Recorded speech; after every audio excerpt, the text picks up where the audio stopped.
ब्रह्म बंधुर न हंतव्य, ब्राह्मण का पुत्र है, यदि मारेगा ब्रह्म हत्या लग जाएगी। अर्जुनन बोली कि छोड़ दो, ओ छोड़ दे। पर यक फिर कृष्णन के बोली कि आतताई वदारहणो, आतताई है, 5 पुत्रों को मारे, अर्जुन कैसे छोड़ सकता है। और अर्जुन फिर बोलने लगे कि मायवे वो भई मापनाता अर्परी पाहा अनुशासनम।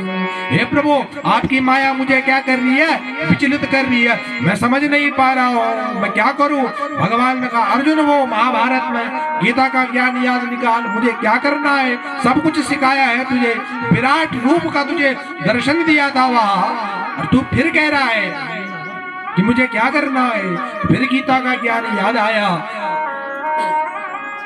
अश्वत्थामा के सिर पर मणि थी, उस मणि को निकाल दिया और लज्जित करके छोड़ देते हैं अश्वत्थामा को।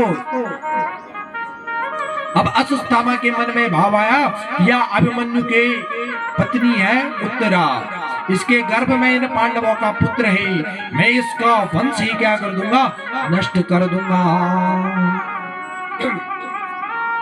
तो निकालिया ब्रह्मास्त्र, संधान किया और उत्तरा के गर्भ में उस ज्वाला को भेज रहे हैं। लेकिन फिर नारायण की माया जाको राखे साया, मार सके ना को। उत्तरा निकली पड़ी चतुर, उत्तरा ने देख लिया ब्रह्मास्त्र की ज्वाला आज मुझे यहाँ मारने को आ रही है और मेरे गर्भ में मेरा बालक है, इसका रक्षा कौन करेगा। तो आज बोल ढाली कि पाही पाही महायोगे देव देवो जगतपते, अन्नान्याम त्वद्वयं पश्ये यत्र मृत्योः परस्परं, पाहि पाहि महायोगिन् देव देवो जगतपति। हे जगत के पति, हे नारायण, आप क्या नहीं देख रहे हो, ये ब्रह्मास्त्र की ज्वाला मेरे गर्भ में जा रही है, मेरे गर्भ में मेरा ये बालक है, और इस बालक ने क्या अपराध किया है तो इसे यहाँ गर्भ में ही मृत्यु दंड मिल रहा है। नान्याम त्वद्भयं पश्ये यत्र मृत्योः परस्परा। भगवान को दया आ गई। अब भगवान ने तुरंत उत्तरा के पास गए और कहा उत्तरा तू आज बड़ी चतुर निकली रे। उस भरी सभा में द्रौपदी का चीरहरण हो रहा था, वो दुशासन आज साड़ी खींच रहा है, चीरहरण हो रहा है। वो अर्जुन के पास गई, भीम के पास गए, कोई काम नहीं आए और अंत में मेरे पास आई और तब मैंने वहां अपना वस्त्रावतार रूप धारण किया था। बोलो नारायण भगवान की। और आज तूने सबसे बड़ी चतुरता दिखाई, तुम मानवीय लोगों के पास नहीं गई, मेरे पास आई है। भगवान ने तुरंत अंगुष्ठ मात्र रूप धारण किया और उत्तरा के गर्भ में गए और सुंदर वो बालक आज नारायण के अंदर है। गर्भ गुहा में भगवान नारायण का दर्शन करनी है। नारायण ने अंगुष्ठ मात्र रूप से आज उस बालक का क्या किया, रक्षण किया हमारा। ब्रह्मास्त्र की ज्वाला को शांत करते हैं भगवान आगे। और अब भगवान पांडवों से विदा लेते हैं।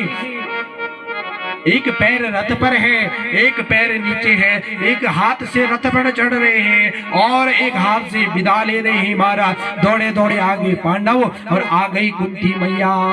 अरे कृष्ण, तूने आज हमें ये सब कुछ राजकोष दे दिया और आज तू हमको छोड़ करके जा रहा है। एक काम कर ले, ये हमें कुछ भी नहीं चाहिए, लेकिन हमें तो मात्र तू चाहिए। एक काम कर दे, आज पल्ला कर दिया कृष्णाय वासुदेवाय देवकी नंदनाय च नंद गोप कुमाराय गोविंदाय नमो नमः। नमः पंकजनाभाय नमः पंकजमालने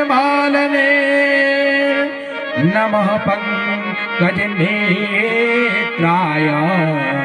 नमस्ते पंकजाग्रे। सुंदर भगवान की स्तुति करने लगे। भगवान प्रसन्न हो गए कि बुआ मांग क्या चाहिए। बुआ ने किया पल्ला आगे, कहा कि हे कृष्ण इसमें तू दुख डाल दे। अरे वो दुख साथ रहेगा तू भी साथ रहेगा। अरे ये खुशी है तो बिना तेरी कैसे। हे कृष्ण मैं तुझसे याचना करती हूँ, तेरी स्तुति कर दी, तू मेरा कहना मान ले। बुआ के कहने पर भगवान आज रुक जाते हैं और भगवान शयन कक्ष में जाते हैं। भगवान नारायण ने शयन किया। भगवान का एक नियम है कि प्रातः काल ब्रह्म मुहूर्त में उठते हैं 4 बजे। ब्रह्म मुहूर्त का समय है 4 बजे। थोड़ा आवाज बदलिए। तो आज भगवान आज भगवान का प्रातः काल उठे भगवान। तो आज प्रातः काल उठे भगवान। तो आज भगवान प्रातः काल ब्रह्म मुहूर्त में उठे और भगवान ने चिंतन किया। ब्रह्म मुहूर्त में भगवान का नियम है कि भगवान देखते हैं जो हम घर पे प्रातः काल उठ करके यदि ब्रह्म मुहूर्त में जो कोई 4 बजे संध्या वंदन करता है तो भगवान प्रत्यक्ष क्या करते हैं, उनकी मनोकामनाओं को पूर्ण करते हैं। प्रातः काल में और सायकाल में संध्या का और मुथुपति जो नाम ते भी समय चीज श्रीमद भागवत में लिखो। इन्नी राते 9 बजे का ना राते 8 बजे का ना कोई पैदा नहीं। श्रीमद भागवत लिखी थी सुबह 5-6 बजे तक कर दो। अब 9 बजे उठना मम्मी गुड मॉर्निंग करता जाओ सुतो गुड मॉर्निंग तो पहले हुई बेटा, क्या फायदा है उसका। शाम को सूर्य अस्त हुआ और सीधे संध्या में बैठ गया, वो फल है महाराज। सूर्यास्त जब होना ना बैठ जाओ संध्या में, क्या फल उसका फल है। अब रात से पहले खे पीते ओना और तब जाना से धूप अगरबत्ती गमते तो कोई फल नहीं। प्रायश्चित है वो अपने लिए। पहले तो इतने बड़े नर्क में है, फिर ऐसे कर्म करने के बाद फिर दूसरा जन्म भी नर्क में जाना है। 5 या 6 बजे तक सुबह प्रातः काल, पहले तो 3 बजे बिस्तरा छोड़ देना चाहिए। 3 बजे ना हो तो चल 4 बजे, 4 ना हो तो चल 4:30 है ना 8 बजे, 4:30 ना हो तो 5 बजे तक छोड़ने चले। आजकल हो रही गुड मॉर्निंग 11 बजे भी उठना ना सी। और सब मेरे फोन पर व्हाट्सएप पर गुड मॉर्निंग हिंदी मेरे घर में कोई चिन्ह मम्मी पापा तब आनी याद, जब व्हाट्सएप चेक तब आनी याद क्या कि अब मैंने उठाने चाहिए। यही है समस्या। हम तो रहे संस्कृत विद्यालय में प्रातः काल उठी था फोन जमा, जब भागवत सीखना अभी चाहते फोन जमा और सबसे पहले उठी थे भूमि को प्रणाम करना है। श्रीमद भागवत का नियम है। और पूजा बाद में गणेश पूजा ये सब बहुत दूर बात है। पहले आसन मंत्र और तब है मंत्र शुद्ध। सबसे पहले आप अभी भी जाओगे संस्कृत विद्यालयों में नियम है सुबेरा टाइम पर, अभी भी जाओ हॉस्टल में नियम है।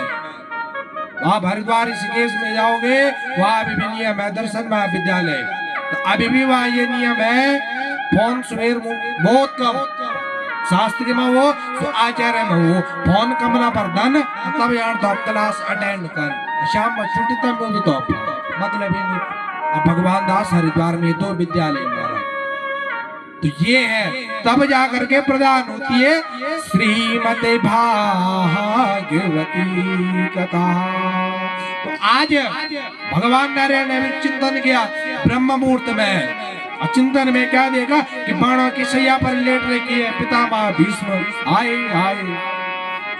मृत्यु का वरदान था। जब मरे थे दक्षिणायन चल रहा था और मन में प्रतिज्ञा ली थी, सोच रखा था मैं मरूंगा तो उत्तरायण में।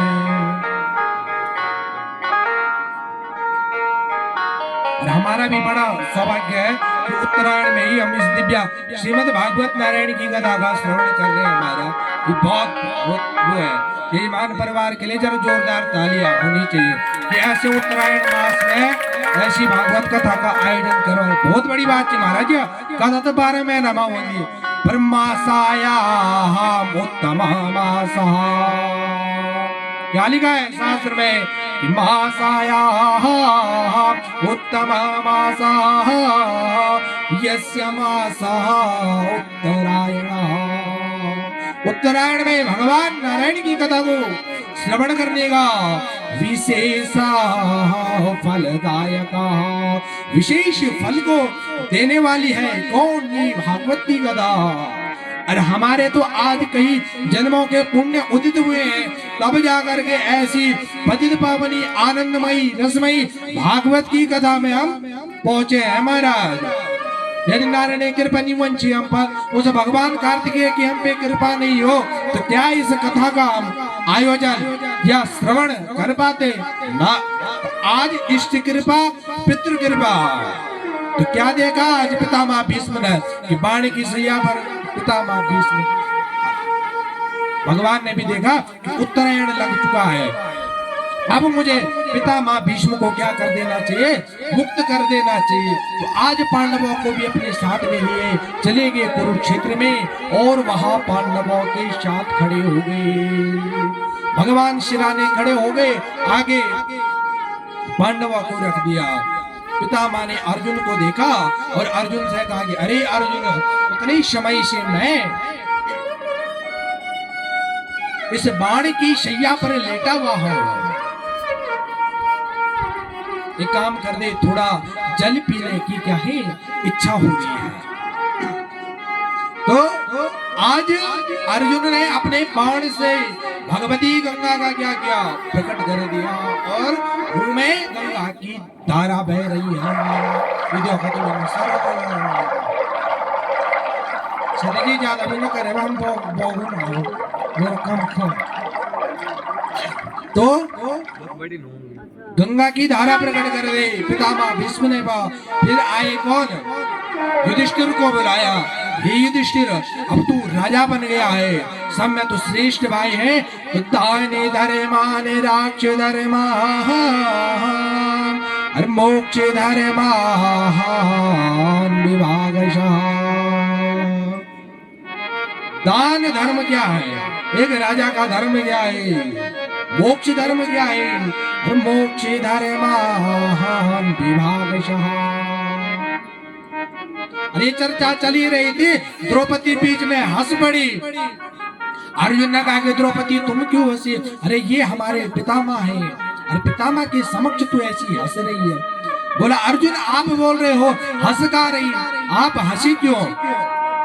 अरे जिस समय इनके समक्ष मैं निर्वस्त्र होने जा रही थी, इनको मैंने पुकारा, आप भी वही थे, और समस्त उस सभा में पुकारता रही मैं, लेकिन मेरी लाज बचाने कोई नहीं आया, मेरे तो बस वो कृष्ण आए थे, और सब मौन सन।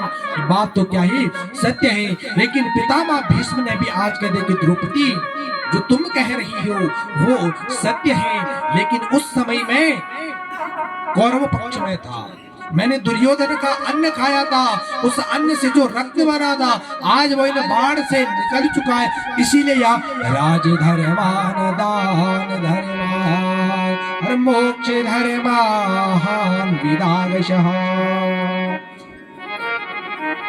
तभी तो ज्ञान की चर्चा कर रहा हूं मैं, वेद वेदांत उपनिषद की तभी चर्चा हो रही है।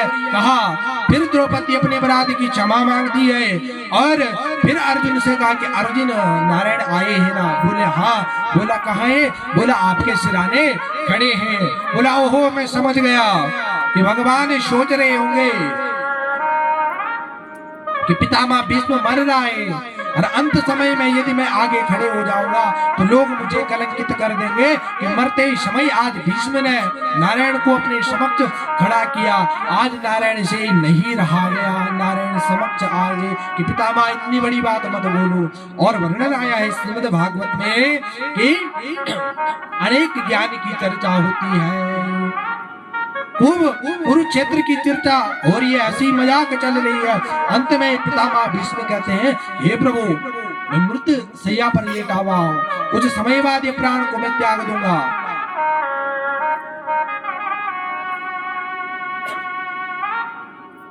तो आपके चरणों में एक निवेदन है कि मैं मरने वाला हूं, मेरी एक पुत्री है, इसका विवाह मैं करवाना चाहता हूँ।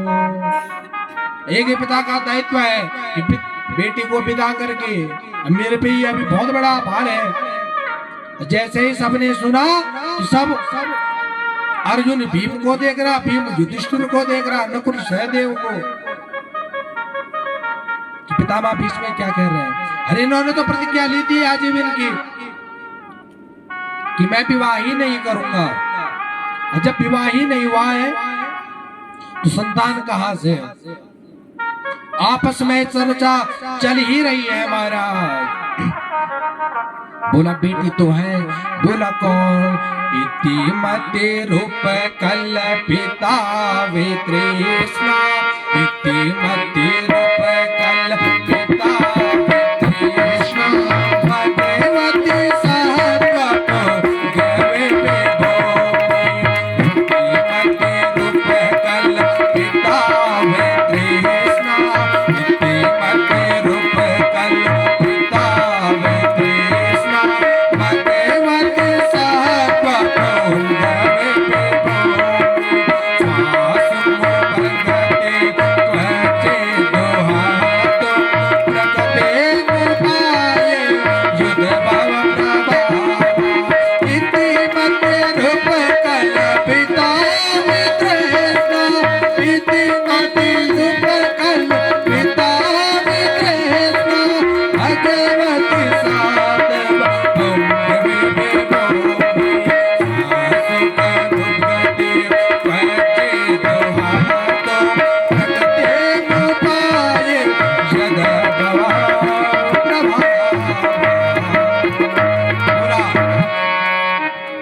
बोला ये प्रभु पुत्री तो मेरी है।